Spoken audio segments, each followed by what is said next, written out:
If you guys have been paying close attention to my in-person lessons with my guy Ty, you would have remembered we had a session. It was one of our earliest sessions in which we kind of identified one of his biggest flaws, and that was that he had a little bit of hitch in his arm as he kind of went up into go throw, which was preventing him to, in my opinion, to really maximize everything.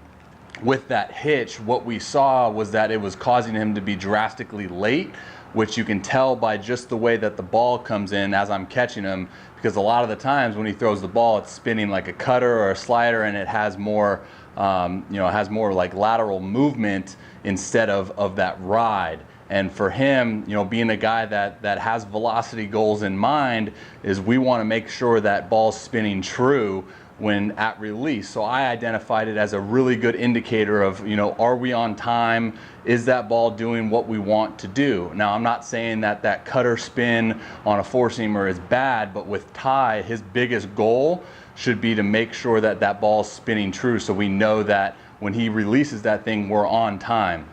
So if you would have seen, I'll link a blog into this post, but we did a blog on the utilization of a couple different modalities to give us really good feedback and good windows of opportunity to see what we wanted to see, which was true spin, which was the ball hopping, popping out of the hand really good, and me just catching them, not saying that it's coming in any harder, but it's coming in more true, and it's got late life. That's usually a pretty good indicator to see if we're on time and we're releasing in that puppy pretty nicely. So you saw that the modalities that I like to use with Ty was a connection ball and a counterbalance.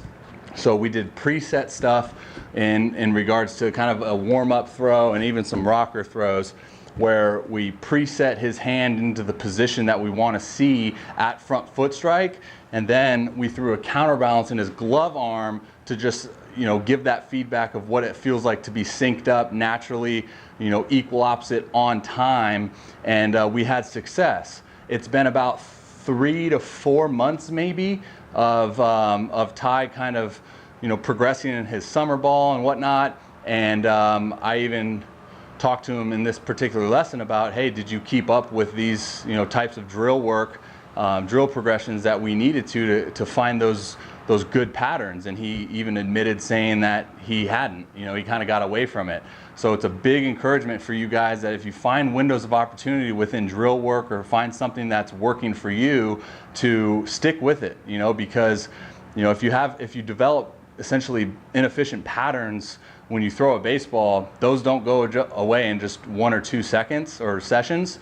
It takes a long time for you to instill those efficient patterns, and that's kind of what Ty went through. And now in this last lesson that we had, we went back to these, and even though he's throwing like at 50 to 60%, we see that the ball comes out spinning more true, and that's just counterbalance and connection ball. We even saw it when we banged the connection ball and just went counterbalance, because usually when we throw, he used a 3-pound counterbalance, we see that your body is going to naturally sync up and be on time when we can use that. So my biggest encouragement for Ty specifically is to hammer these reps home. Ty does a plyo care series before he throws a baseball, and my encouragement to him was throw a counterbalance in there. If you need the connection ball, put that in there and just hammer those reps and instill those efficient positions, and hopefully over time the more usage of that is the motion memory will kick in. And I even told him in this lesson today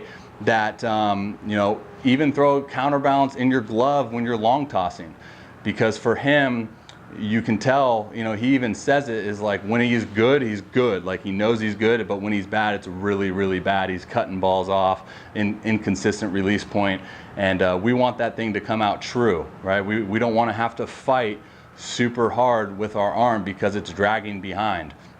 I'll also include a couple blogs that I've done on arm drag and how we can get out of that position. So for Ty, like I said, throw the counterbalance in his glove, throw long toss with that, and over time that motion memory will kick in and it'll put you into efficient positions. A lot of the times, man, it works. So you'll see in the video, that it's not necessarily like, we're not trying to throw it 100 miles an hour and we're not gaining velocity, but for Ty, we need to correct these patterns, these throwing patterns, before we can really dive into velocity development or arm strength development, anything like that, because we'll just be fighting an uphill battle if we try to do that with these inefficient patterns.